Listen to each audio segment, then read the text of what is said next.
Hello, folks, and welcome to another edition of Heavy Hands. I'm Connor. That's Phil. Hello. Oh my God. I don't want to mention it. I don't want to curse it. Welcome to Heavy Hands. We are excited to talk to you about UFC 301, as is always the case.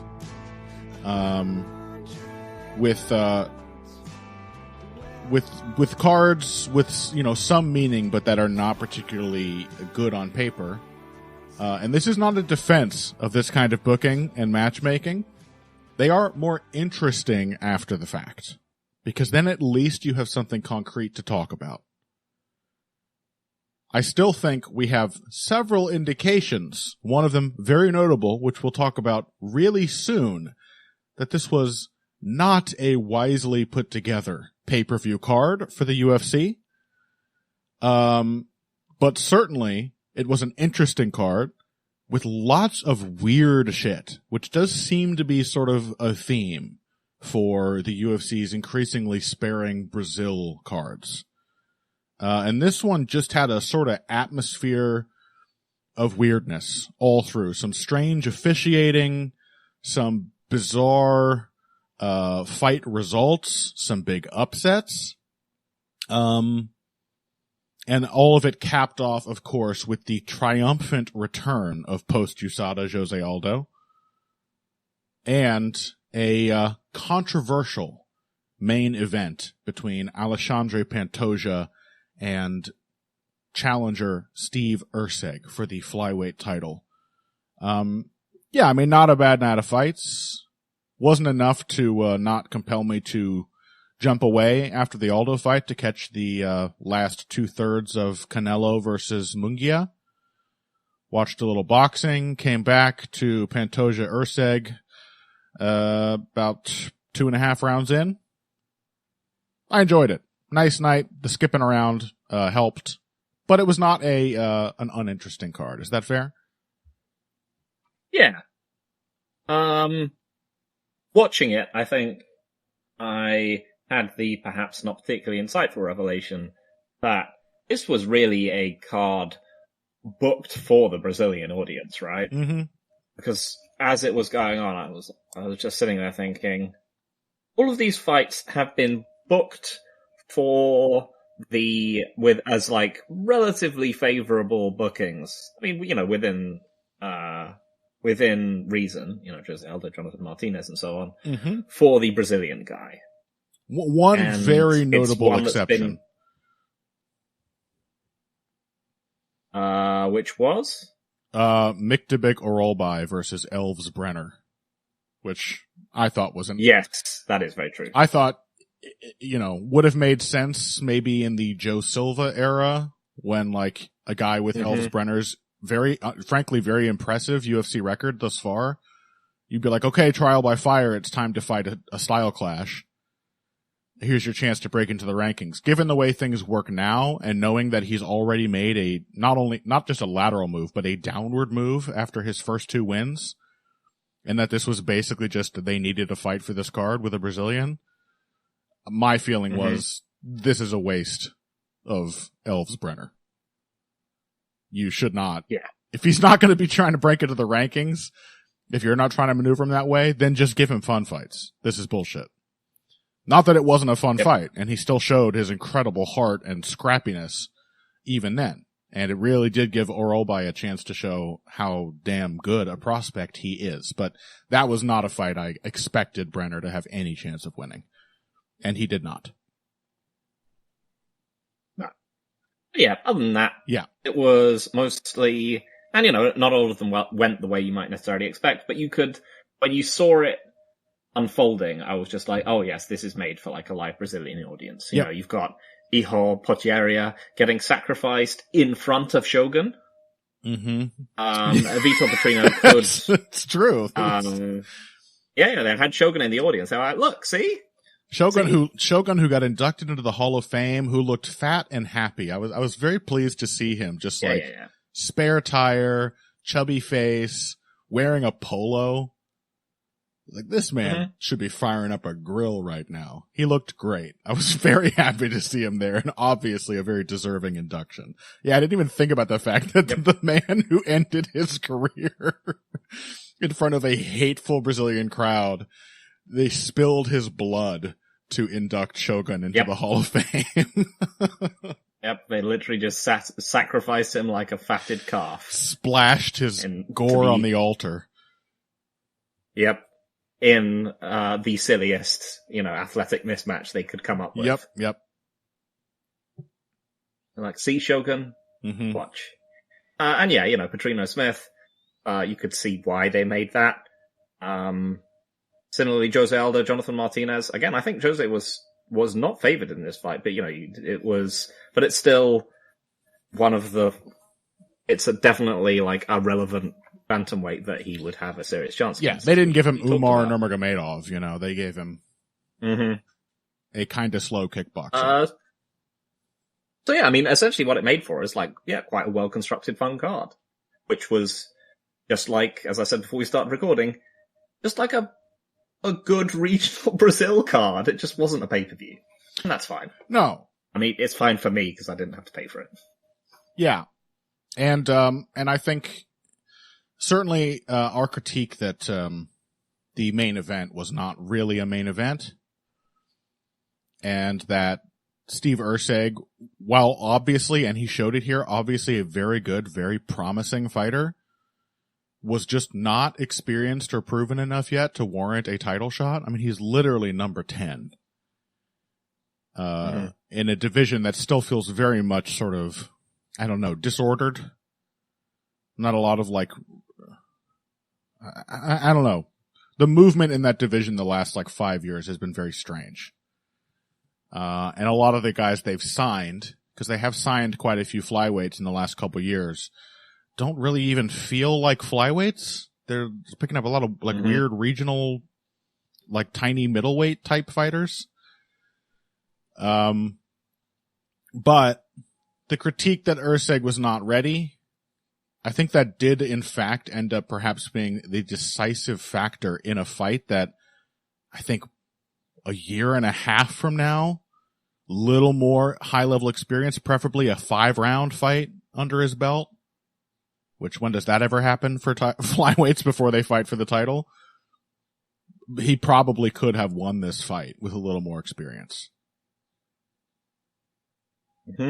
Right? Yeah, absolutely. I mean, this was super close. I mean, some people had Erceg winning it. Yeah, let's talk about that. Let's talk about that. I think some of the usual suspects, some of our favorite usual suspects, you know how some of these guys are going to score a fight like this, right? They're going to be like Erceg 4-1, obviously. But some other people too. I mean, relatively controversial. If you look at the media scores, certainly heavily weighted towards Pantoja. I think there were only 3 Erceg cards, and those were all 3 rounds for Erceg, which I think is the only really reasonable score. But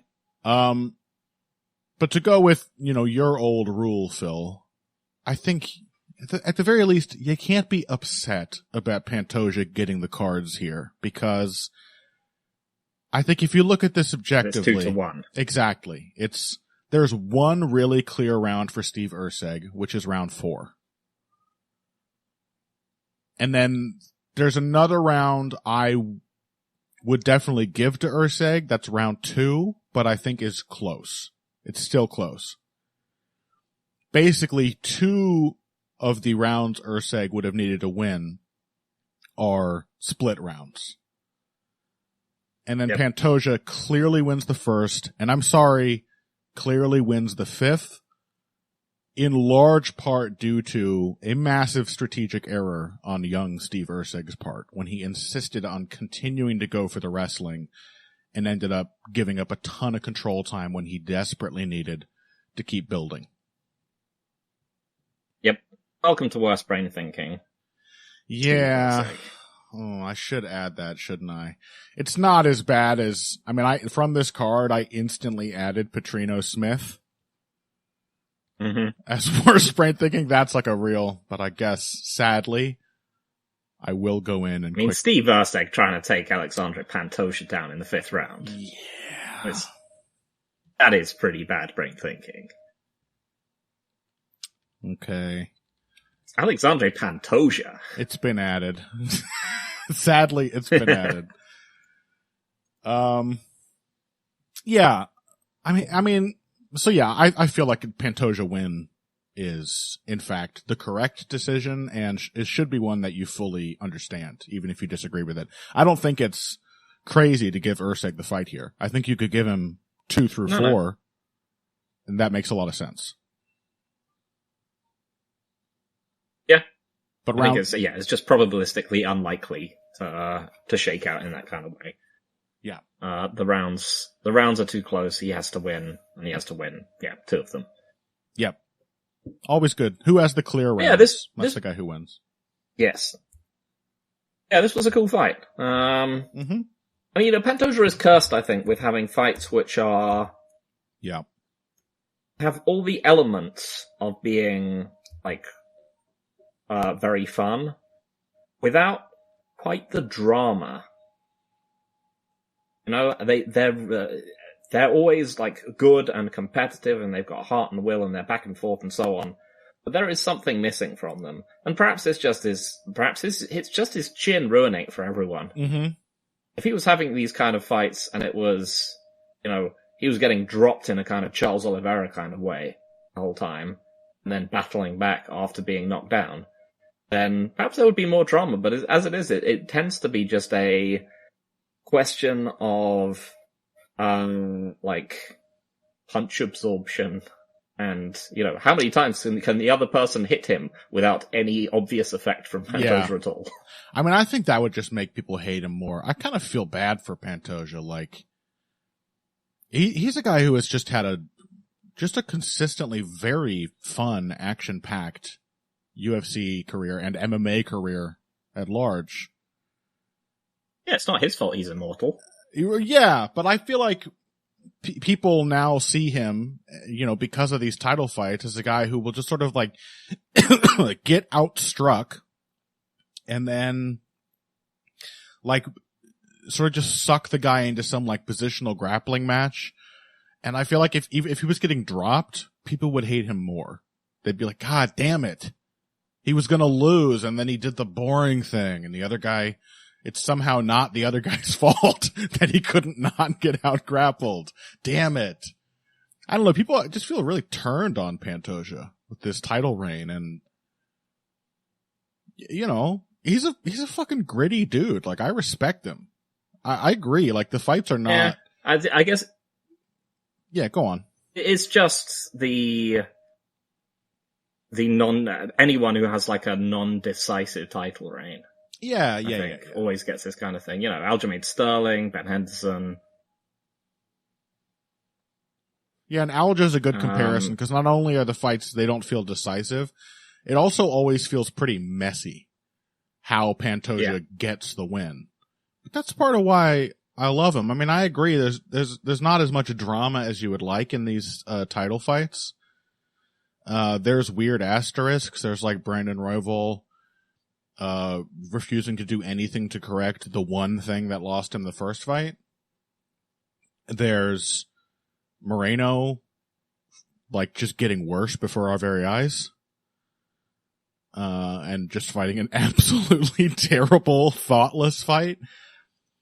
And I think that's part of it. I don't think Pantoja deserves all the blame for the fact that his opponents they're just not prepared for a guy who gets hit a lot, gets really, really tired, but then just continues pressuring you and taking you down deep into the fight.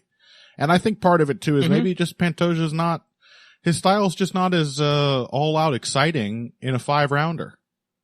The stuff he has to do to keep himself in control and to keep the fight in the bag just isn't all that fun when he's gassed in round 5.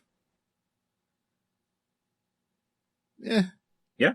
And the opponent is also generally gassed from fighting him off. Yeah, exactly. Yeah. But yeah, and also, the argument of him being a just a control grappler is obviously wrong. I mean, Yeah. I think the round 3. Yeah.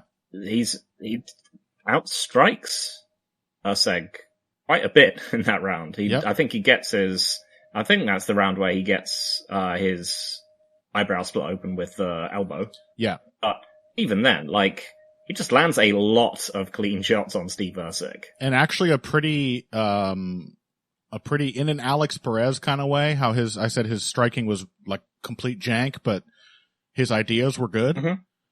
Mm-hmm. Made some really good adjustments to the strong adjustments Erceg made in round 2. He started to get, he was trying to counter the jab Pantoja was in round 2, and Erceg started finding the elbow off of Pantoja's jab slip. Great move by Erceg, by the way. Really, I'm not even sure his corner asked for that, or maybe it was something he trained, but he just seemed to sort of intuitively understand. When Pantoja's countering, he is blasting forward and just running him into elbows on like the re-counter was really nice.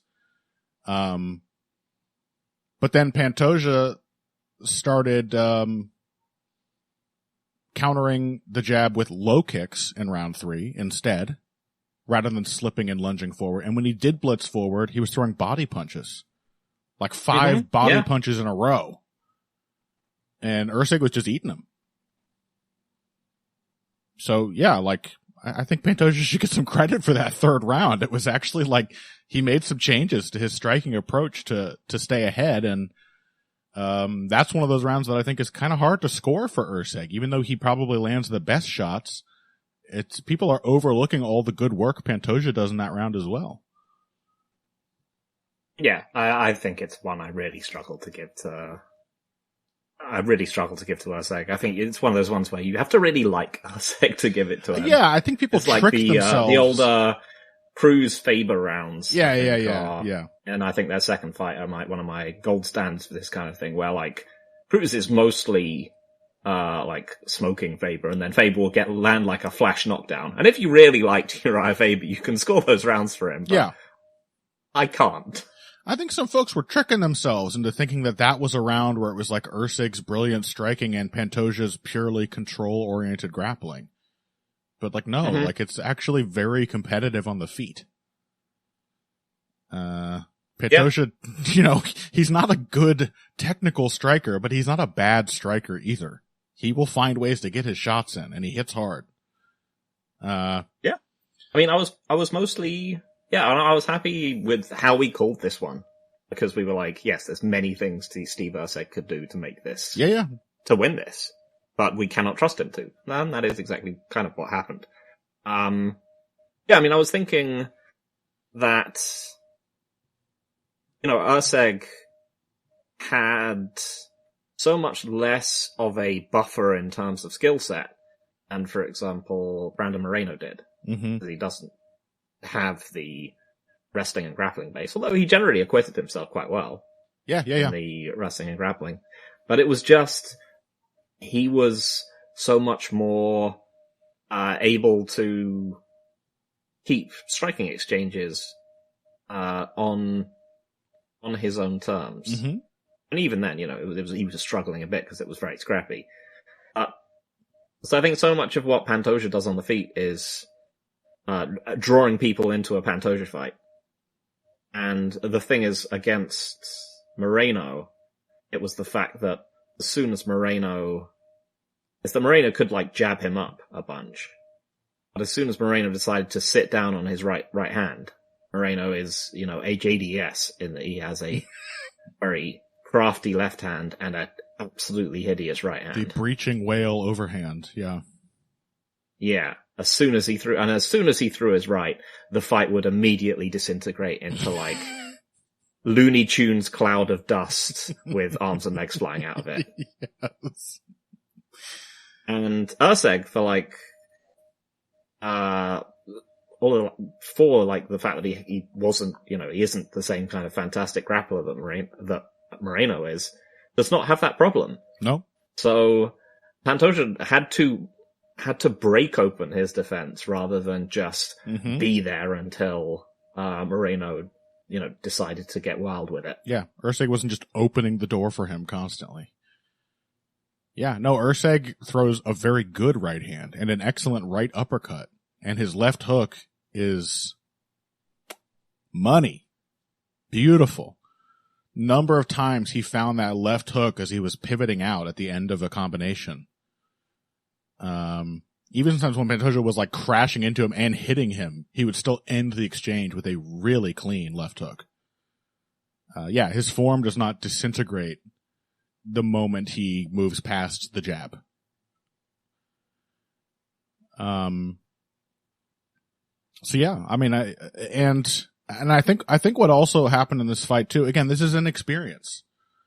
Erceg just needed a couple more, like one actual high level fight, a couple more fights. Yes. He hasn't had a fight against an actual contender. I mean, that's why this was too soon. He has not fought one other contender, one other like ranked gatekeeper type, nothing. Yeah. So like what happened was he came in, I think he was shocked by Pantoja early. Probably not in a way he wasn't unprepared for. I think he must have expected he would have to weather some kind of storm. But Pantoja was just all over him, landed a ton of shots on the ground, just bullied him with the power wrestling. By the way, another credit to Pantoja, I talk a lot about how shitty his shot takedown is and how much it relies on strength. He actually did a lot of great work from the body lock in this fight. Mm-hmm. That was how he got a ton of his takedowns, and Erceg did not seem prepared to deal with the body lock. He was not doing a great job of fighting the hands in this fight. And so Erceg was surprised with that. Round 2, he collected himself. He started finding the jab. He started finding his counters. He found that wonderful elbow as Pantoja to stop Pantoja from crashing into him. But even then, it wasn't really till round 4, his only clear round of the fight, where it looked like his whole game was actually clicking. He was not only jabbing, but feinting. Mm-hmm. Before that, even when he was able to counter Pantoja very impressively, he still just did a lot of standing around and waiting in front of him. Made easier by the fact that he's got really big reach. He's a big dude, but he wasn't like feinting and making Pantoja react and drawing things out to punish them until round 4. And by that point, it seemed he had gained so much confidence that he was then doing things that really had no place in the what should be the moments of a clutch victory. Like the round 5 takedown attempts. I mean, in all honesty, that round 5 takedown itself was fine and great. He hit a good one. It's just like it was a really good, well-timed shot. It was the fact that he then didn't have the smarts to just be like, look at how stupid I made this guy look. Yeah. Let's bank that for the judges. They love that kind of stuff. And also, next time he'll be a bit more wary about coming in and swinging at me because I'm going to have a double leg. No, he was like, I need to get on top of this guy and sit on him for the rest of the round. Yeah. And that was just the beginning of the end. It's a fine line. He got body locked. Yeah. Cause earlier in the fight he was going for takedowns, and I kind of liked it as an element. I kind of like it when you're like, oh, you're the grappler, like I could take you down too. I at least I'm going to make you think about it. I like the guts that takes. It gives you a certain kind of, it both reveals and creates more of a certain confidence in your own abilities. It's never one of your famous takes in going into Home Rousey was that Holly Holm, which was, many people were dismissive of before, was that Holly Holm should shoot on Ronda, should, not be afraid of engaging with in the grappling with Ronda Rousey. And true enough, that's what she did. She hit her with a reactive shot. Yeah. Took your advice so much that she decided that she would just win everyone. From that It's my fault. It's you. Yeah. Yeah. I mean, Not that I'm constantly thinking about my own few good takes, but I also had the same thought watching this. I was like, yeah, it's something you do sometimes. You don't just, it's never a good idea to just cede entire portions of a mixed martial arts fight to your opponent. You shouldn't go into a fight ever thinking, I always say you shouldn't have a negative game plan. Oh, I can't let this happen. You should go into a fight thinking of the stuff that the positive things you are going to do to your opponent. How you're going to take command of the fight. And I liked the fact that Erceg was willing to go for those takedowns. It's just that I think he sort of lost sight of their strategic purpose in round 5. Yeah. And it became the opportunity for a safety net, which wasn't there. Right. Or in fact the opposite. If he just hit him with that takedown and then just hit him, postured up, hit a couple shots, and framed and escaped the guard and been come back to your feet, that could have been an iconic moment in a triumphant 5th round for him. Yeah. And it was also the fact that he hit the first takedown and then lost a bunch of top control due to pursuing it, and then tried exactly the same takedown later. Yeah. And got reversed and essentially lost the round due to it. Yep. But yeah, it would be nice to see, and it would be great to see him against, a Kai Kara-France or even a Brandon Moreno. Put him in there against Manel Kape. Yeah, Manel Kape. Absolutely. See how Manel Kape's over-patient counterpunching deals with Erceg's jab, I think that would be a fun matchup. Or the new frequently fighting Alex Perez. Any of these guys. Absolutely. Great. I am concerned that, Erceg might not be long for flyweight just because he is so big. But, if he can still make the weight, let's do it. Yeah, he did say he struggled with the weight cut, although I have to wonder how much of that was the fact that this was essentially put together on short notice. This fight with Matt And Chanel. in Brazil. Yeah. In an apparently very hot arena. I mean, to be honest, his conditioning for all that looked great. All things considered. Another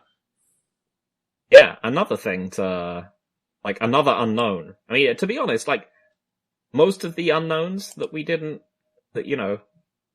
have asked for about Erceg were answered in the positive. Absolutely. He has a great gas tank. He definitely has a great chin. And he can stay calm and adjust when a fight starts out going quite badly for him. Just a couple little novice errors, really. I mean, if he had not given up that top control in round 5, he likely would have won it with all the momentum he had in the feet, and that would have won him the fight. I'm quite sure. I think all 3 judges had it 48-47 Pantoja, and that was a clear Pantoja round, largely because of the sweeps and top control from Pantoja on the ground. So he would have won it. He was this close, man. I think his stock only goes up, and it really is just sort of a shame that as well as he comported himself, I just wish he'd had one fight against an actual contender before. Just one would have been better. Yeah. Well, at least this way, hopefully he can get a 5-rounder out of this. Now that he's a title challenger, maybe hopefully we can get please a flyweight in main eventing a card against Brandon Moreno. Yeah, I know. Yeah. But hey, they did one last Brandon week. Moreno or a Manel Kape or an Alex Perez. Yeah. Sounds great. All right, well, pretty fun fight, all things considered. Slightly frustrating from a matchmaking perspective, but again, I think Pantoja continues to just find ways to win. He just doesn't lose easily, Pantoja. You just got to be on point to actually take a decision off of him, and you're damn sure not knocking him out. And a very, very good showing from a just not quite ready Steve Erceg. And with that, let's take a break. When we come back, Jose Aldo returned. Vitor Petrino lost one of those fights that were definitely made for the Brazilians to please the hometown crowd. Michel Pereira did Michel Pereira things against, to avenge, Shogun Rua, and more interesting stuff from the UFC 301 undercard after this. Hey everybody, thanks for listening to this week's Heavy Hands. If you like what you hear, please consider pledging to support the podcast on Patreon. Patreon is basically continuous crowdfunding. You sign up to contribute a certain amount per month to help us with production costs and the like, and in return you get rewards ranging from a mention on the Heavy Hands website to a question or topic of your choice being discussed on the show. We have a lot more in the works to reward you for your help, and we appreciate every contribution. No amount is too small. Just head over to patreon.com and find how you can help out, the only show dedicated to the finer points of face punching. Now let's get back to it. Welcome back to Heavy Hands. We are now talking about Jose Aldo himself. The legend returned. I had the distinct feeling that maybe he wasn't wanting to return. He seemed to be in the same boat as a lot of other MMA fighters who have tried to, because he was trying to do boxing matches, right? Yeah. And then probably this is my guess, was oh wait, the UFC, you guys were serious about that contract thing? All right, fine. It's tough to know though, because now he's one of those guys who will always be talking about how he wants to be champion. He's always retained that hunger and that ambition. And he's back to doing it again. Whatever the case, nearly 2 years after his last fight, I'm glad that we came to our senses in previewing this one, Phil. Mm-hmm. We're all doom and gloom. Aldo's old. And then, first of all, we were old fighters are looking great lately for no particular reason. I don't know how much that is a factor. The thing with Jose is he wasn't looking bad at all through his whole last run at bantamweight. Quite the opposite. He had some fights, I think, that were worse versions of tendencies he had even as a champion. He would get sucked into these slow fights and just not do enough to win. But in none of those did he look washed up. No, he's never looked. He's looked chinny-er, but he hasn't looked chinny. Yeah, he's been easier to take down, but not easy to take down. Yep. And yeah, and whether he's he's going to be looking slower, but we're talking situations where, yes, of course, he is going to look slower if he's fighting, 2023 era or 2024 era bantamweights as opposed to, 2014 era featherweights. Exactly, yeah. Not to mention, of course, he is a 37-year-old man who has been fighting now professionally for nearly a full 20 years. Made his pro debut in August of 2004. So, of course, he's aged.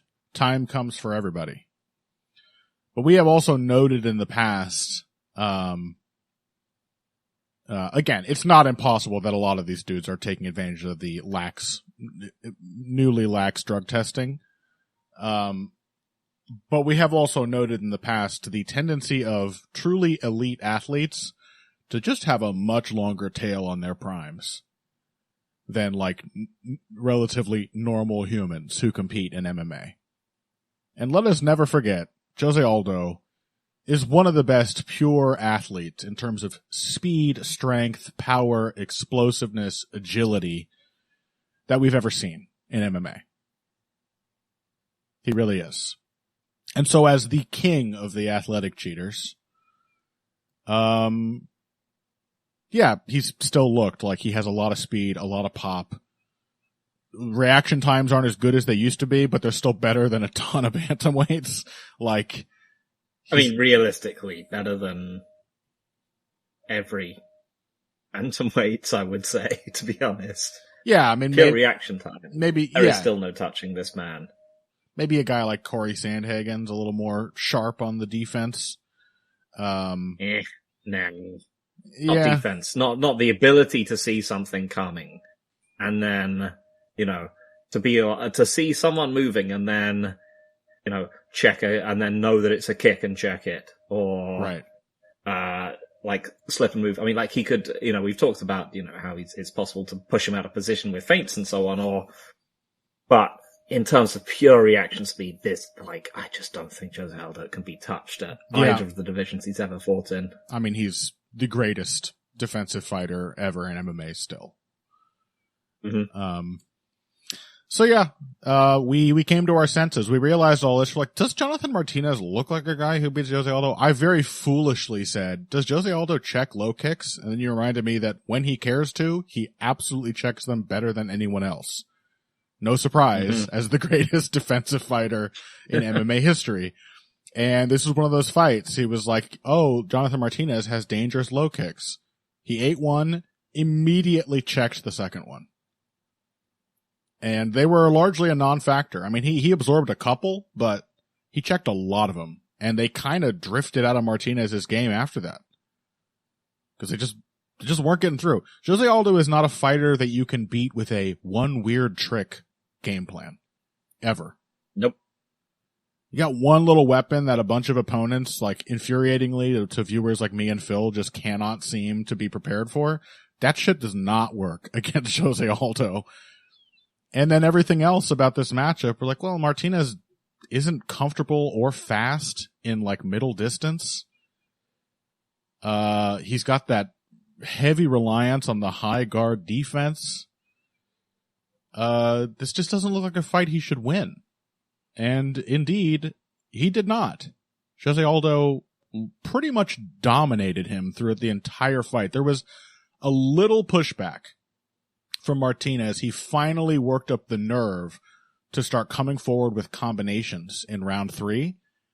And then he ate the most hurtful counter of the entire fight as a result. Mm-hmm. So, Jose Aldo, baby. Yeah. I don't know if he still has it, but he still has about 85% of it. And that is more than enough to beat guys like Jonathan Martinez. He looked great. Yeah. Conflict to see Jose Aldo, and to see Jose Aldo looking like this, right? Because it's been going on for so long that we've known that he's probably not going to be a champion again. Yeah. And in all of these situations, you really want to say to yourself, okay, you should be done now, Jose. Yeah. Just let it go. When he retired after the Merab fight, people just like, okay, good. I don't want to see Jose. That was at least it wasn't a great fight to retire on, but at least it was just like dull. Yeah. And what Merab would go on to do. We didn't see him go out like, say, Joanna Jędrzejczyk's last fight. She just got trucked. And so every time you see a Jose fight like this, and, this is going back to like the Jeremy Stephens fight. Mm-hmm. It's like, man, amazing. It's thrilling, and you're like, yes, this has been great. I'm really glad I got to watch this. Mm-hmm. And then you find yourself thinking, should I be glad I watched this? I thought I wanted him to retire. Yep.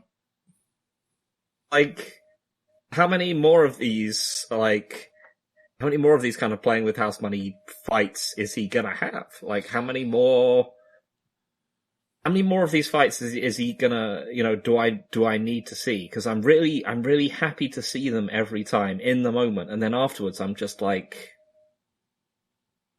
also, it's enough, Jose. Like, it's enough. You don't need to do more. but he does need to do more, apparently. And, as you said, he's like talking about, whether he could fight for a belt again, and I guess, I mean, he doesn't maybe? even want to do Legends fights, which I'm slightly upset. Apparently the story is they wanted to book him against Dominic Cruz. Yeah. Which, he would absolutely crush in that matchup, but it is cool from this is like one of those champ versus champ fights that we wanted to see back in the day. It would be like it would be like if in 2018 we finally got GSP Silva, Mm-hmm.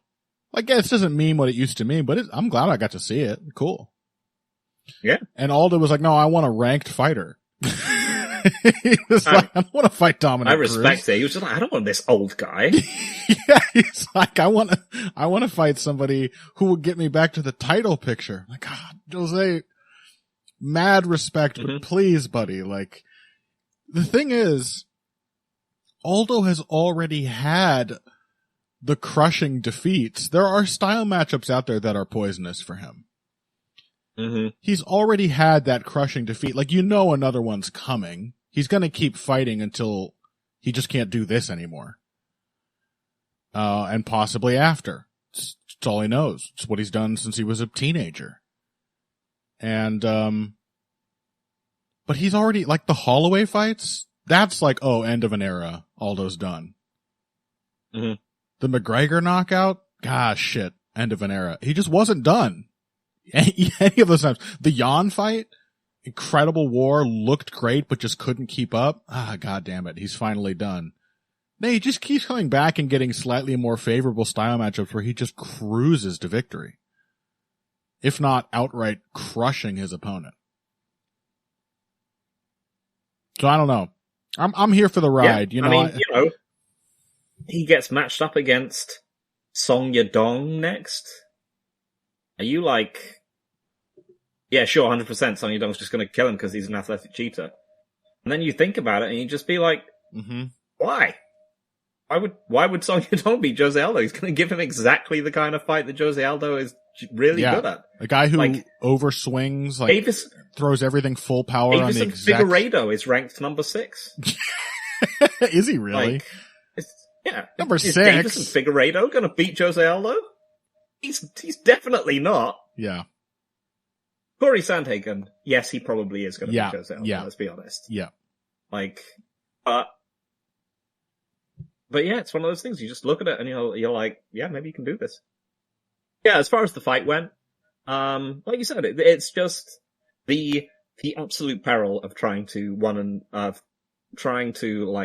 done the, as you said, like the greatest, sharpest defensive fighter in MMA. Mm-hmm. I really liked that both guys, even though it was quite slow paced, partially due to who both these guys are and due to the open stance, it was quite slow paced. Both guys kept their jabs going. Aldo, continuing to his tendency to, rip the body. Lots of, stepping in, lots of stepping in right hand to the body. Mm-hmm. And yeah, it just kind of showed that Jonathan Martinez needs to dictate fights by being able to hurt people with low kicks at range. Mm-hmm. Because once that was taken away, he was just sort of left waiting. Yep. And he also was just ripe for the old reliable tactic of Jose's, which is again, there were moments here where Jose was getting hit by shots that I think 6 years ago he would have avoided most of them. Mm-hmm. Again, Martinez finally picked up on that. It was like anytime he threw a combination, he was going to catch Jose with something.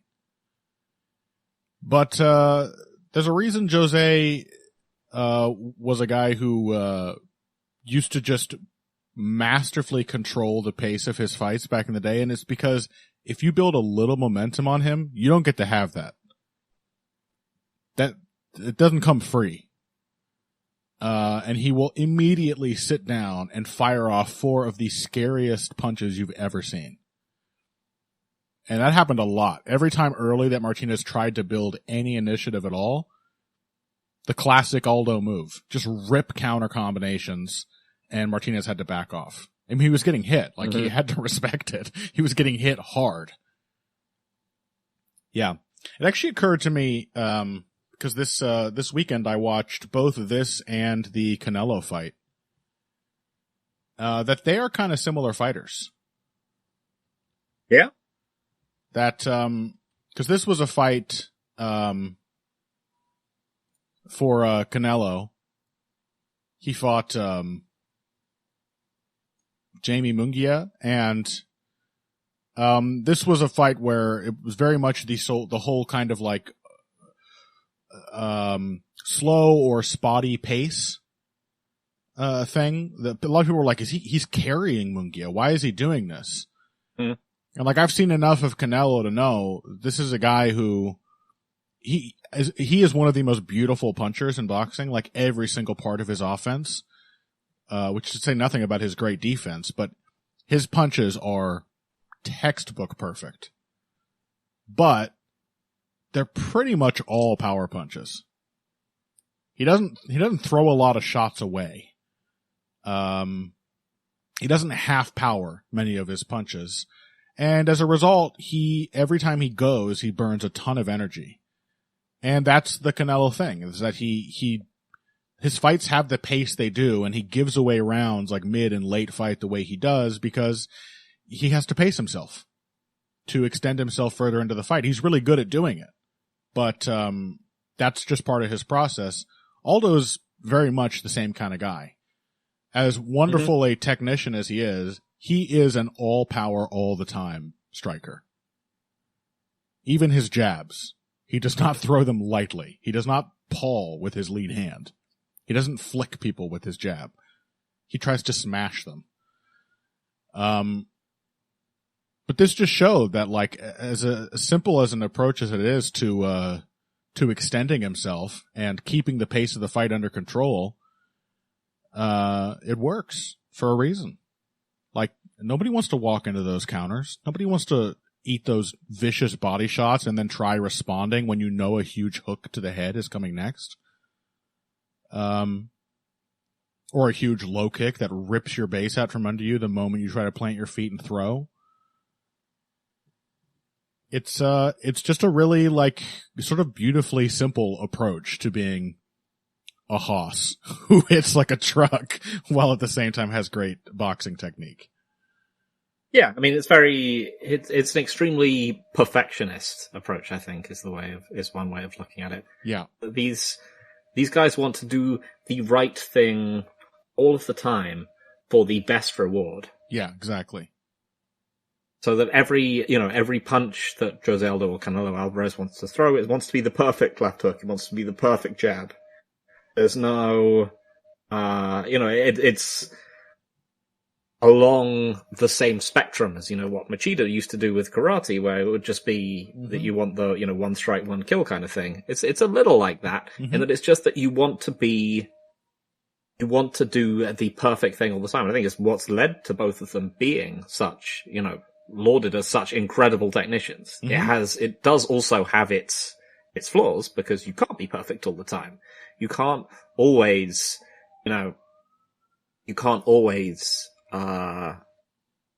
land the perfect jab, the perfect left hook. You cannot counter everything, especially in mixed martial arts. Sometimes you have to set things up and, it's one of those things where I think, you can see that mentality has sort of informed them being such incredible fighters to watch. Yeah. That when you see them do something and it is working, you will not see better form and you will not see better technique anywhere in their respective sports. And both have incredible longevity as a result of that too. Yeah. Canelo's 33, but he's been fighting pro since he was 15. Yep. He debuted as a pro in 2005. So, in fact, his career is almost exactly as long as Jose's. Crazy to think of, Yeah. I just don't think of these guys as being contemporaries, but yeah. They sort of are, yeah. The only difference is that Canelo started as a boxer in Mexico and therefore had a shitload more fights. He has 65 fights under his belt compared to Jose's 30 something? 40 now. This was his 40th. A shitload more, much easier fights. Absolutely. Yes, for sure. Yeah. Although it's just the difference. The difference between a staircase of like, a smaller number of very big steps, or a staircase with an absolute shitload of much smaller steps. Both pretty tough to get up. The boxer's career is more, what's the term? More parabolic shape. Mm-hmm.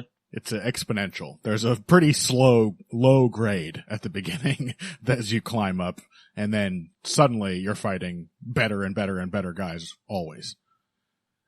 Yep. Well, which is not to say Jamie Munguia is the best guy Canelo's fought. Obviously, you're going to have it was essentially a gimme, but like this Aldo fight, an entertaining gimme, like somebody who was gonna test him and make him check his P's and Q's or whatever the fucking expression is for the entire fight. And is it? That's not it. I know that's not it. It is. Is it? Somebody who's gonna make sure mind his P's and Q's. I guess. Somebody who makes him ensure that he's dotting his T's and crossing his I's, I believe is the expression. Yep. That's exactly it. Not just picture Canelo crossing his eyes while punching. Duh. So yeah, Aldo, incredible longevity. I mean, other people were saying this and I fully agree. Like, he is the closest, maybe that we'll ever get, but certainly the closest we have gotten thus far to the Roberto Duran of MMA. Yep. Somebody who is just absolutely down to fight, will go to war, will get brutally knocked out sometimes in tough style matchups, but who just has incredible longevity, he's gone the opposite direction of Duran, somewhat unfortunately, changing weight classes downwards, in some ways more impressive. But somebody, across weight classes way after their actual prime is done, and just keeps, like, being a god in most of these matchups. Just keeps wrecking people and looking sensational for 20 years. And, so what you're saying is that we should be expecting Jose to fight for more than 10 years more after this. I mean, yeah, that's the thing. Duran's career, there's a reason many people consider Duran the GOAT. Cause longevity goes a long way, I think, for when you're looking back at somebody's career, as it should. It's an incredible thing that it just sort of shouldn't happen in a combat sport. You just shouldn't be able to do it that long. So it's unbelievably impressive when somebody does. I don't want to see. Yes, the other thing is that you don't want to see anyone try. No, I don't want to see a 47-year-old Jose Aldo fighting anybody. Definitely not. But he doesn't have to. He has already. If I had any doubts, I used to be much more of a GSP's the GOAT hardliner. I think GSP has an unbelievable career, and the list of names and the flexibility he showed in all those matchups, different ways he had to beat people, was just incredible. And he's still absolutely one of the best ever. But I think Jose is currently cementing himself as the greatest to ever do it. Yep. Because he just keeps winning. He just keeps beating ranked guys. And in fights like this, where he's beautiful feints, working around Martinez's defense, drawing shots out and punishing them. How do you feel about the takedown in round 3? Ooh. Just a pro move, right? I mean, he could have finished Martinez, I think. Martinez was essentially out on his feet. He ate a beautiful combination, by the way, where Aldo was feinting him. This was the round where Martinez was like countering and coming in with combos, and he drew one of those out. First tried the uppercut, which Martinez very nearly ducked into, and then stepped off to an angle with a left hook. That's a check hook, by the way, Daniel Cormier. That's a lot closer, at least, to what a check hook actually looks like. And just hit him right on the temple, put him on rubber legs. And then he just decided to hit him with like a pro wrestling style takedown instead of knocking him out. He just picked him fully off the ground and just dropped him on his head. It almost felt like a merciful decision. It was probably more, it was probably more in line with Aldo just being fundamentally a pretty cautious guy who wants to lock the win down. Yep.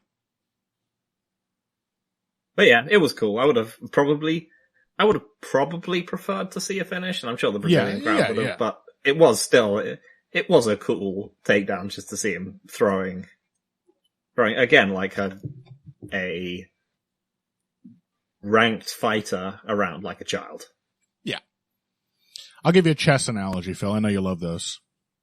Mm-hmm. That was Aldo winning a piece, winning 2 pieces, and then just trading everything off and winning the end game. That's what that was. Yep.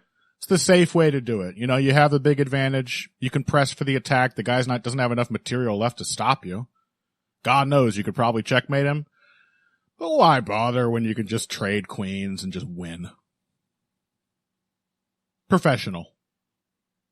Yep. That's another thing that has just led to him being Jose Aldo, is that he is not a crazy action fighter who is going to like sacrifice everything to give everyone a cool, fun fight. He is just there to win. He's gonna win. Yeah. Like I said, he's down for a crazy fight. If you force him into one, prepare for war. But if he's winning, it's over. He's just gonna find a way to keep winning, pretty much. Mm-hmm. All right. Well, the GOAT doing it once again. Jose Aldo. We may never see his like again, but we are going to keep seeing him, I think, for a little while longer yet. And mixed feelings, but I can't say I'm unhappy about that. Nope. Once again, it's just a tremendous guilty pleasure to watch him doing his thing. Didn't love it as much as I do, but I do. Yep. All right, let's take a break there. When we come back, there's a bunch of other shit, most of it goofy, to cover on this card. Mm-hmm. So we're going to try to get to all of it that we can. Maybe a couple different handies contenders in this bunch. Again, very archetypally strange Brazil card in a way that I very much enjoyed. We're going to talk about the undercard after this. Financial support is fantastic, but there are other, even easier ways to support Heavy Hands. Perhaps the best is by spreading the word. We know our fan base. You're all cool, popular people with serious social media presences. You're tastemakers and trendsetters. Okay, there are 1 or 2 of you that don't fit that description. You know who you are, but no matter what, you can always help us out by telling folks about the show. You can also give us a positive rating and review on iTunes and Stitcher, things like that. We rely on word of mouth and positive feedback to grow and improve, so thank you very much for your time and your help. Now, back to the show. All right, let's talk about the light heavyweight fight featured on this main card. Anthony Smith versus Vitor Petrino. Anthony Smith revealing after the fact that he's either hyper fixated on one hater or really doesn't understand what the haters feel. Because what he said after this win was, and to all you haters out there, I guess I'm not so fucking old, huh? And that's not what I was saying, at least. For my part, that was never my issue. Man, if Anthony Smith would be winning these fights, if only he was in his prime. Yeah. Is not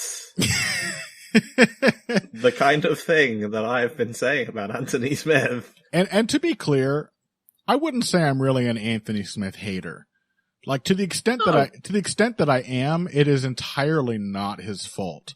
Like the main issue I think most of us have is the fact that they just kept putting Anthony Smith in like Apex main events and they keep putting him on main cards.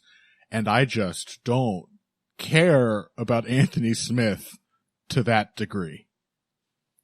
That's it. It's overexposure. Anthony Smith is he's that Gautier song. Remember that one? Somebody that I used to know. Oh, yeah. When I was in college. Is that how you pronounce it? I think so. Like I'm probably Jean-Paul wrong. Gaultier? I think so. I could be It wrong. was like, gotcha. I don't know. Gautier? Are they German? Yeah, I don't know.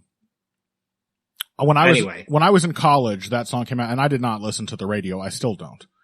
I was listening to my own music on my MP3 player, and I was listening to, podcasts and things like that.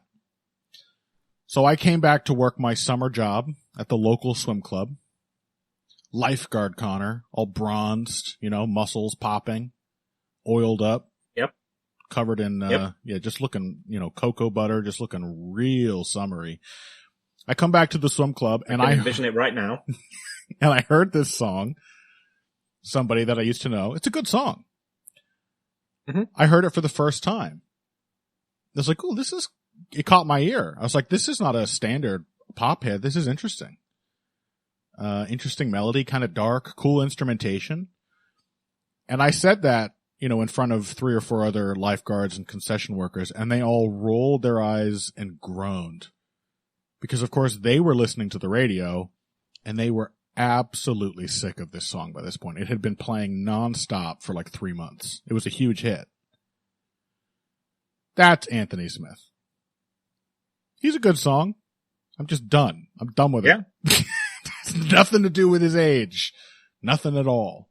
Nope. Anyway. Nope. As you said before, this is a fight Pereira-Potieria was probably supposed to win. And, he did not. Yeah. This was like the inverse of the Jose Aldo dynamic. You're gonna have a one and done pot shotting fight with Anthony Smith. The Anthony Smith? Nah, son. He's just too good for you. That's right. Because you're very bad.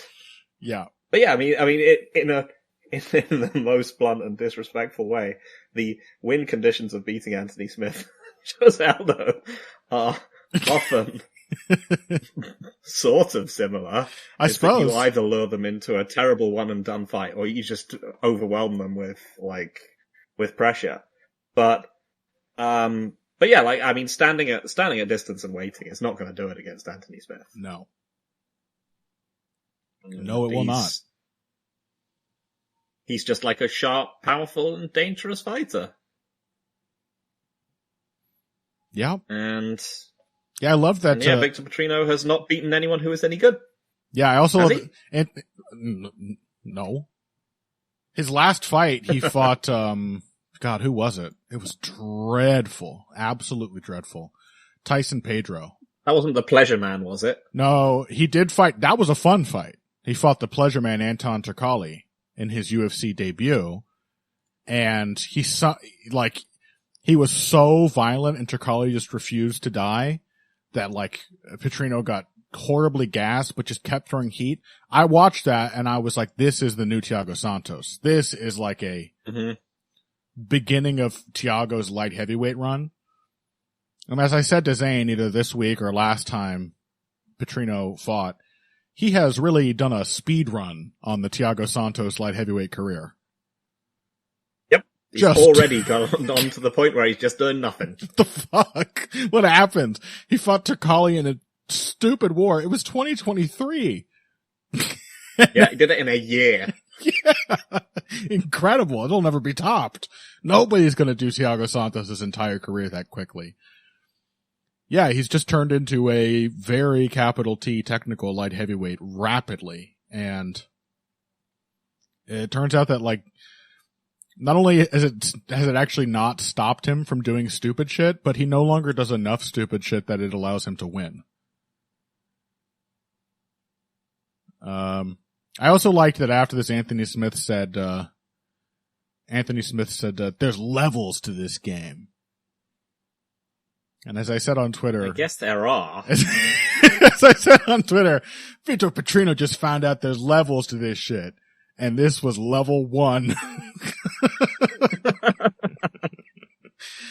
You know, Mario falling down getting killed by the first Goomba. You know, he couldn't find. To be fair, it's Mario making it past the first.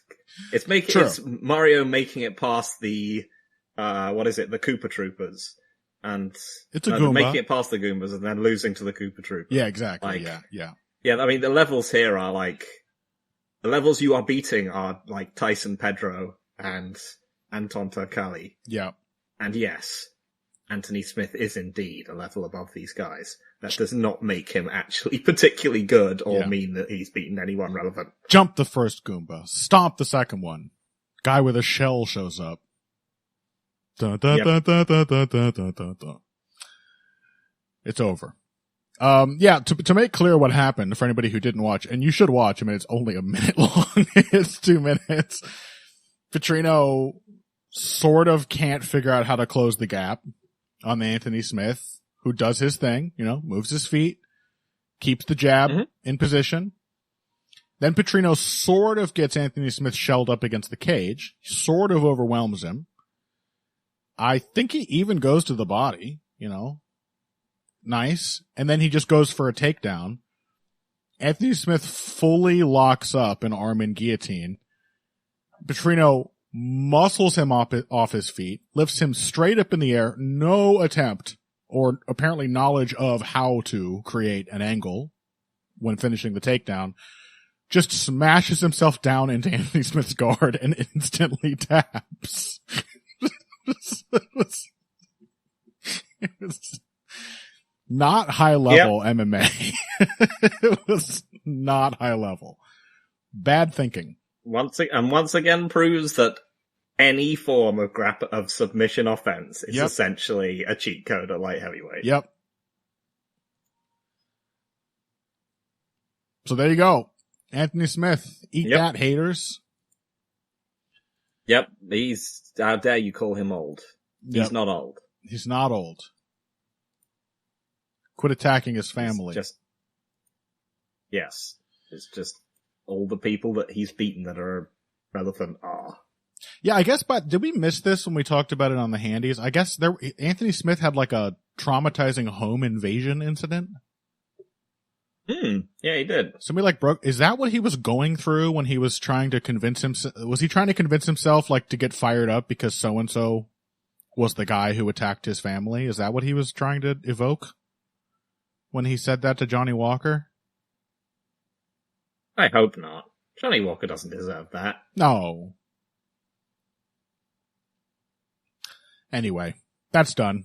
Let's talk about Michel Pereira, who was the instrument of Shogun Hua's vengeance. Yeah, I mean, this was just a very predictable ritual sacrifice. Uh-huh. As well as Paul Craig Kyoba. Yeah, we'll talk about that in a moment.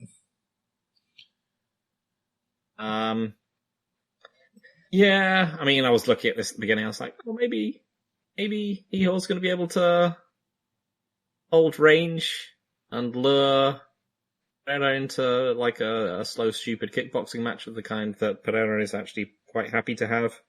But no, he just got dusted by something silly and then got moonsaulted on. Yeah, I mean, but to his credit, Potieria has revealed a surprising level of skill in a couple recent fights that I swear he didn't have before. I don't think this is the guy for the game he showed against what was the guy's name? Bellato. I don't think this was the opportunity for that to flourish, because what he got there was a big, like, overthrowing, same tempo at all times power puncher. And so knowing how to like slip and fire back with combinations got him really far and resulted in a really impressive performance. This time he was in there against a supremely patient, much faster, weirder striker. Yep. And so just staying back at range, like you're not going to get some mechanical 1-2-3 to slip the 2 and smash the guy with the left hook before he gets his home. Instead, he was like, what do I do? What do I do? What do I do? He went for a naked low kick and just immediately got dropped with a jab. That was the only striking exchange of the fight. And then Michel Pereira did a backflip to pass his guard, just to humiliate him even further. Landed with his shin on Potieria's head, which resulted, after the summary finish on the ground, due to a guillotine, resulted in a brief officials conference where they decided that probably was a foul, but they just weren't going to do anything about it. Yep. Again, yeah, like you said, lots of handy nominations because that is 100% strategic foul of the year so far. Oh, yeah. Yeah. I don't think it... Doing a moonsault knee onto someone's head. Would have only been better if he'd landed on his dick. Just somersaulting and landing. I mean, then it would have been a foul. Then they would have called it as a foul. But, like, can you imagine if Pereira had just done a regular old knee drop onto Potieria's head? Foul. Like, he just leaped as high as he could into the air and just came down with both knees on top of his head. They would have called that fight against him. Yep. But because he disguised it with a backflip, they're like, oh, you know what? It was pretty rad. It was pretty cool. You can, fine. All right. Fair enough. I don't think it really affected the fight all that materially. I don't. Actually, I'm gonna say they should change that rule to apply to all fouls. Yeah, if it's super dope. If you do it whilst doing specifically, you have to do a back flip or a front flip.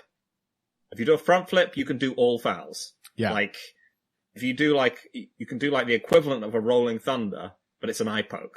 And it's fine. That would be sick. Yeah. 12-6 elbow to the spine.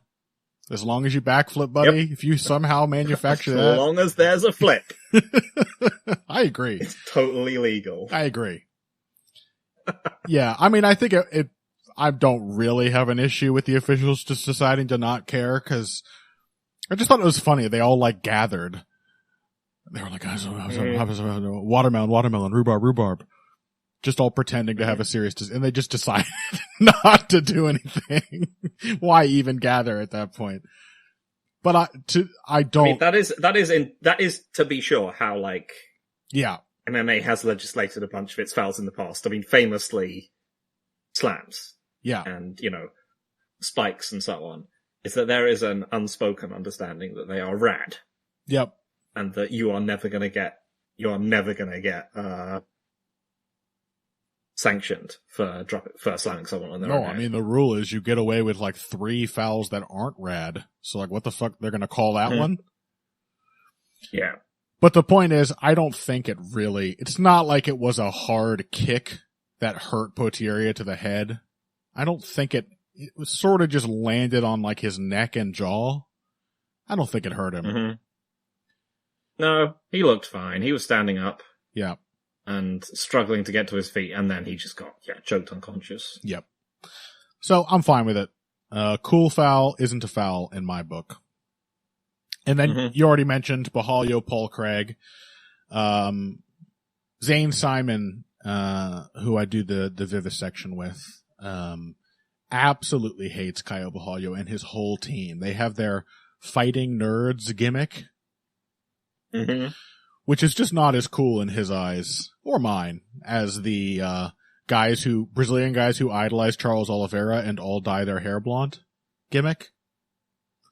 Mm-hmm. That's much cooler, I gotta be honest, Caio Borralho does wear glasses. We had another guy from his team on this card, Mauricio Rufi, I'm not sure how they're pronouncing it, who was putting on some fake glasses, that had the big tape around the nose piece, and, I kinda get it. It is stupid and annoying, but Zane hates it so much. So this must have been a brutal experience for him, because if this was a fight set up for Paul Craig to lose, and it was, he did an admirable job making Caio Borralho look like not the, largely tepid one and done striker that he usually is. Mm-hmm. I enjoyed the highlights of this fight after the fact, because what it was just a minute-long reel of Paul Craig doing exactly the wrong thing in every single situation that was shown. I was literally thinking, I was like, what? Paul Craig is like, he's being ripped off. Like, who is coaching him? That he's this far into his, I'm aware that some guys just never quite get it. They never quite have but frankly, like, Paul Craig has been fighting for how long now? And his striking is atrociously bad. Horrible. Every single highlight they showed, he's closing his eyes, he's leaning backwards, his chin is way up in the air, his hands aren't protecting his chin. He is in no way, or rather, he is in every way in the worst position he could possibly be in every time he's getting hit. Somebody's got to get fired. Like, they're just not teaching him anything. Mm-hmm. Malpractice. Yep. Yeah, this one was not difficult to see coming, but unfortunately, Zane is going to, well, he won't feel guilty. I don't think he can feel that. No. But, no. So, Borralho was, in fact, he when he left school, and when he went out into the wider world, he was a teacher. He'd been studying industrial chemistry. He said, "I've always been a nerd. I did teach judo, but I was primarily a math and chemistry teacher." Well, hey, that's a real nerd right there. He later on says, "Our team's objective is twofold. Our one goal is to change people's perceptions about fighters. Fighters aren't just physical beings. Our team offers English and public speaking classes. We like to play chess and watch anime." I think they might actually be nerds, Zane. They are actually apparently nerds. Like, he was a chemistry teacher who watches anime and plays chess. No matter how much they all look like they're some sort of offshoot of the Paulo Costa bloodline. Yeah. Like, his credentials sound pretty strong, I'm not gonna lie. Yeah.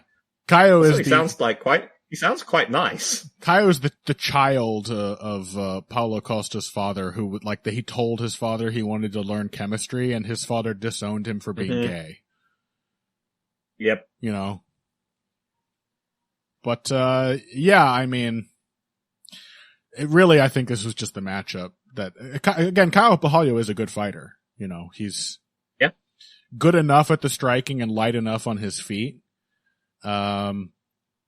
And that he can maintain the distance when he needs to against most guys, and he's got great takedowns, excellent timing. I mean, he's obviously a great athlete, and that helps. And is a really strong positional grappler. This just happened to be a matchup where he could do one thing. Paul Craig would look away and start galloping straight backwards with his hands down, and then he could just run after him throwing punches, and Paul Craig would have no ability to not get knocked out. Set up to win. Yep. And unfortunately, Paul Craig is one of those guys where, on the face of it, it makes absolute sense for him to move down to middleweight because he's a grappler and because he's absolutely huge at this weight class. His striking is not great, but the problem is obviously that he's just moved down to somewhere where there's people have actual skill bases. And as we, said about Anthony Smith. Exactly. Against Victor-Petrino, he's at a weight class where just being able to do the submission is not a cheat code anymore. No. Because people have seen it before. At middleweight, if you're going to be a submission guy, you should also be able to take somebody down. Yeah. And Paul Craig, his game is so limited, he needs some goon to attack him and then fly into his guard. He needs the Victor-Petrinos of the world for his style to have any function at all. And, Yep, he should have stayed at light heavyweight. There's a niche for that type of creature in that ecosystem. All right, a couple other thoughts here on the prelims just before we close out. Brito versus Jack Shore.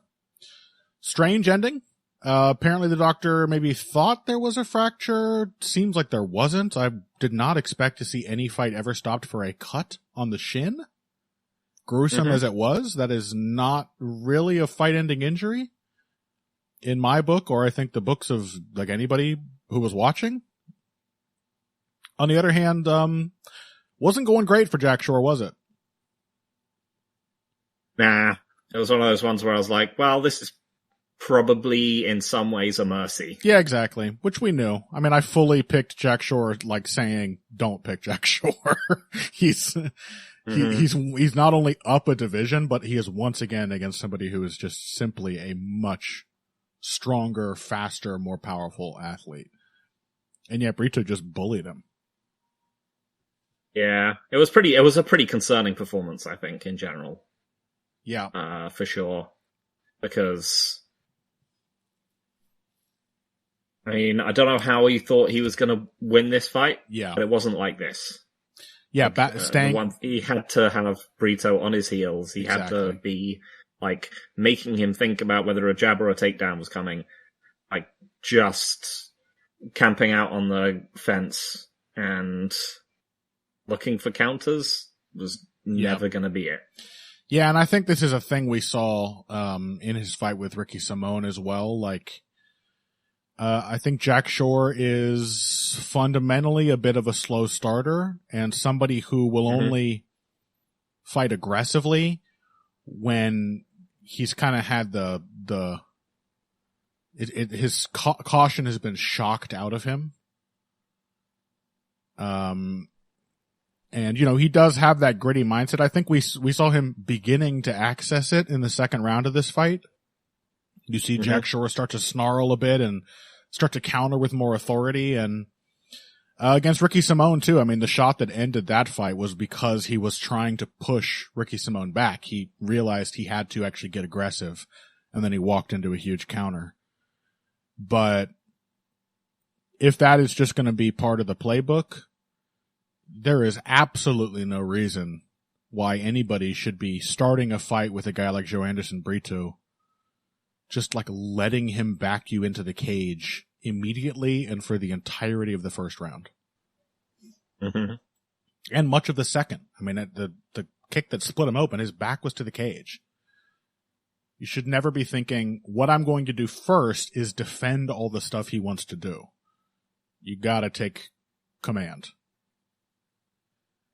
Not a great look. No.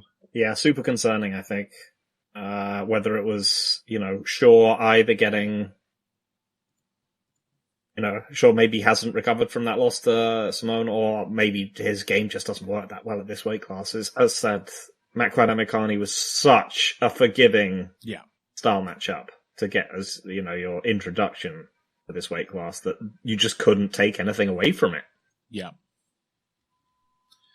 And that even unfortunately if not turned out to be the case. Even if not just this weight class, it's just, there is just a hard physical ceiling for a guy like Jack Shore. He doesn't have the kind of leeway that it seems like his style is built to assume against such a powerhouse. If you put him in there against another featherweight like Andre Fili, I think he could definitely have a very competitive fight and quite possibly win. Yep.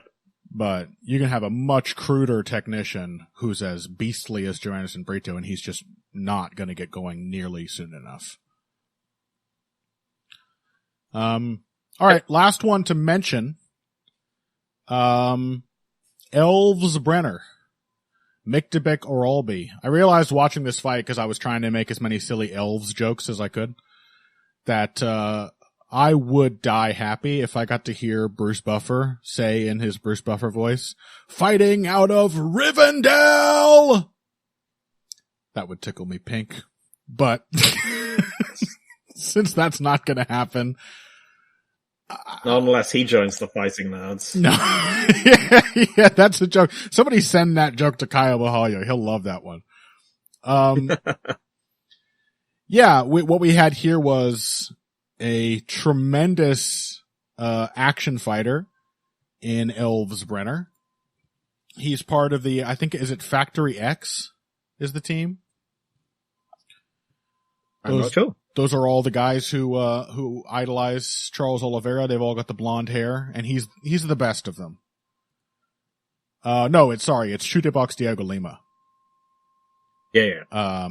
That's the Charles Oliveira legacy team. And to be honest, like, Brener has gotten some shockingly good results in the UFC. Mm-hmm. He had beating Zubaira Tukhugov and Guram Kutateladze. Those are two incredibly strong wins.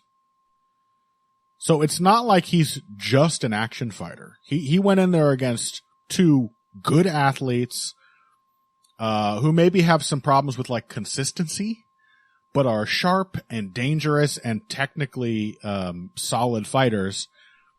And he went in there and weathered the storms and dragged both of them into a really scrappy fight that they couldn't win. And then they gave him Kanan Khrushchevsky next, which immediately betrays that that the matchmakers have no aspirations of turning Elves Brener into a contender, or at least they're in no rush to do so. And then they make a matchup like this, which, as I said at the top, in the Joe Silva era, where it was like, 2 losses in a row, you're out. 2 wins in a row, you're fighting a ranked guy. This would make sense. But now we're in an era where the driving philosophy of UFC matchmaking is who's available because we got a date and we need to fill the card. And if that is the case, and this is a Brazil card, and you presumably want to give the Brazilian fans fun fights to get excited about where their fighters win most of the time. By the way, the UFC has never been very good at doing that with their travel cards. They have frequently had, particularly with the European cards, just entire lineups where the quote-unquote local fighters just get cooked. But what is the point of first giving a guy like Brener a downward move in Khrushchevsky and then making him fight a really good prospect who is just clearly a style matchup that does not allow him to flex what he's good at? I mean, it's just Max Holloway matchmaking. Yeah, who cares? With the exception that he's not as good as Max Holloway. But no, it's just the fact that few people are. If you have a prospect who you think you might be a commodity, then you match him up against someone who's cool and fun and who isn't a commodity. And that was clearly how they were matching Max Holloway when he was younger. Yeah. And he was in his first, probably like 10 UFC fights. It was just like, oh yeah, you're Andre Feely, you're the new hot thing coming out of Alpha Male. Yep. Fight Max Holloway. You're, famously their attempts to put together, what's his face? The Bosnian guy. Mirsad Bektic. Bektic. Fight him. Dennis Bermudez, tough winner or whatever. Was he a tough winner? I think so, yeah. I think he was, yes. Get over by Dustin fighting Poirier. this fun, limited.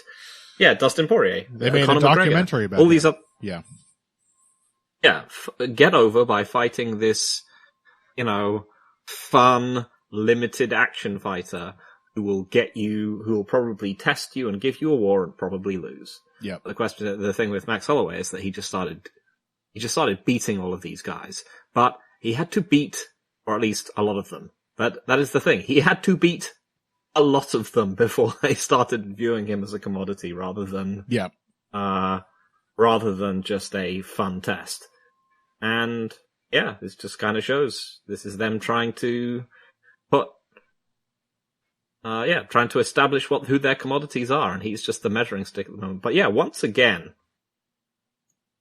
even in an absolutely poisonous style matchup against an impressive blue chipper. I think it's pronounced Orolbai. Maybe. At least that's how they've misled us a few times. John Anik is no longer on his A game with the name pronunciations. Unacceptable. But that's the closest we can get for this Kyrgyzstani name. Yep. But yeah, once again, against all odds after getting smoked. Yeah. 2 rounds.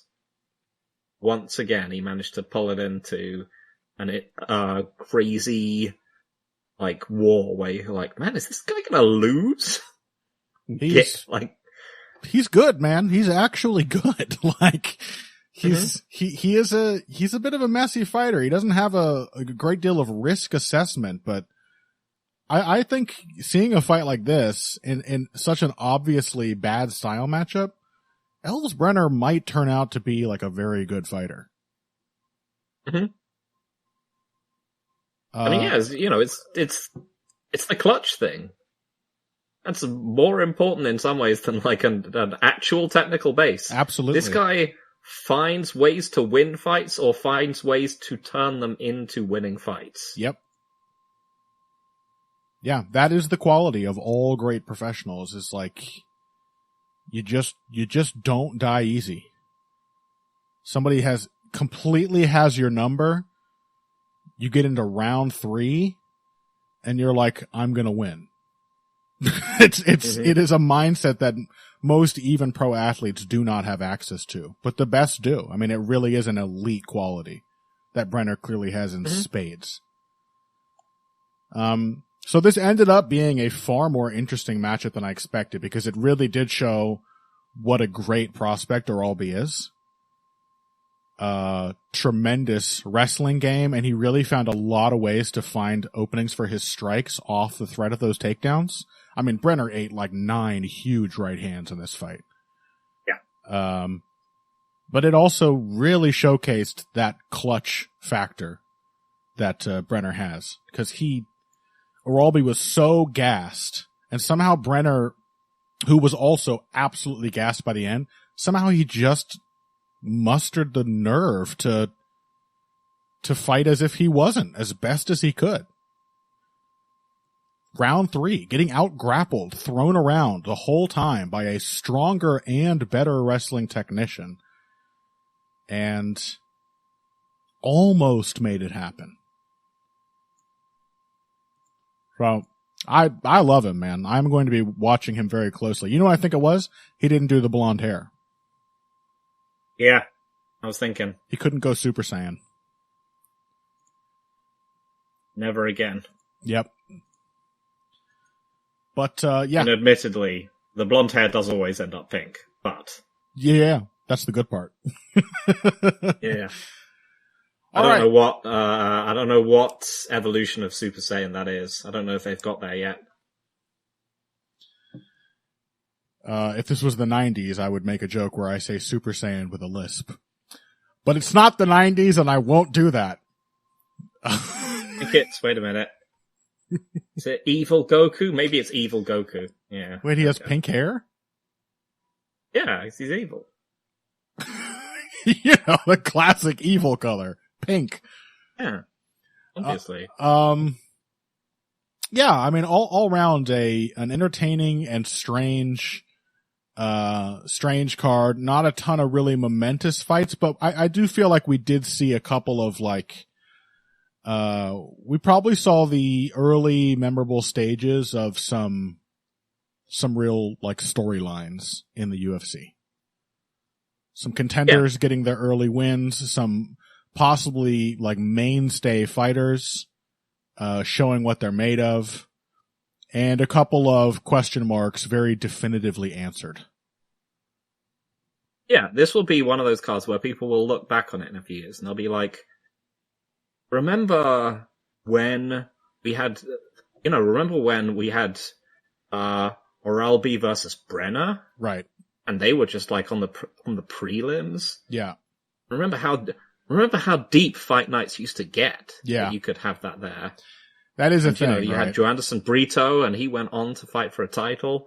And that was how good fight nights used to be. And then people will be like, wasn't a fight night. That is a real thing that happens. You look back at old cards and like half the names weren't Wikipedia blue then, but they are now, because these guys had whole careers that made them notable. Even when that is the case, that is not really an argument to book these terrible pay-per-views with no significance, because nominally they're trying to sell this before the fact. And yeah, That's like when somebody like the fight should definitely be stopped, and then their opponent gasses from knocking them out 8 times, and then there's like nearly a comeback, and people are like, see, it shouldn't have been stopped. No, that's not how you're supposed to justify things. But certainly some interesting and strange outcomes really sprinkled all throughout this card. I had a pleasant time watching it. That's the least I can say. And let's close out this week's episode. Surprisingly long one, but this was in a strange way undercard deep, this event. Yeah. Next week, of course, there is another UFC card. Guess why we didn't bother talking about it? No, in fact, don't. Let's not talk about it at all. Next week, we may spend some time here previewing Tyson Fury versus Alexander Usyk. Of course, the week after that, we are going to have returning champion Kyle McLaughlin on the pod to talk about that heavyweight title unifying showdown for the ages, asterisked as it may be. So that's something to look forward to. And yeah, that's the end of the show. Find us on Twitter, at Evil Greg Jackson, at Boxing Bush. Check out my Substack. I think I'm going to write about Jose Aldo this week. That's facepunching.substack.com. The finer points of face punching.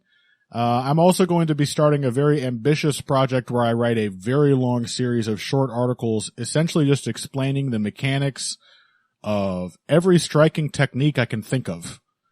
The idea being that it's a reference I can link to whenever I'm talking about a strike, so I don't feel that I have to recontextualize things every single article. I can see how this is going to go.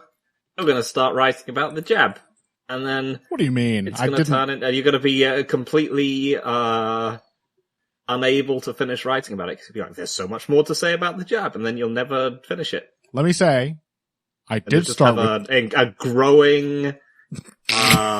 Like an increasingly growing like jab document that you're like, I can't publish it yet. Let me say, I did start with the jab, making note. Then you realize that was a dumb idea? No. Making note right at the start. We're talking about the jab. There are 9 other types of jab I thought of, each of which will get their own installment. So that's it. I've already finished it. It's ready to go later this week. No. It's under 1,500 words. It's a triumph for me. Wow. Hey. So, look forward to that. Check that out on my Substack. I appreciate all your guys' support, and I will keep the interesting and not so interesting articles coming. And check us out on Patreon. I think next week we are also going to spend some time talking about the career of Matt Brown, who just announced his retirement in typically understated fashion on Twitter. He was like, that's it, I'm not fighting anymore. One of my favorite fighters of all time. There's so much to say about his incredible MMA career. So I think we are going to have that on the Patreon next week. So check us out over there as well, patreon.com/heavyhands. And until next week, if you came here today for the finer points of face punching, you came to the right place. This has been Heavy Hands.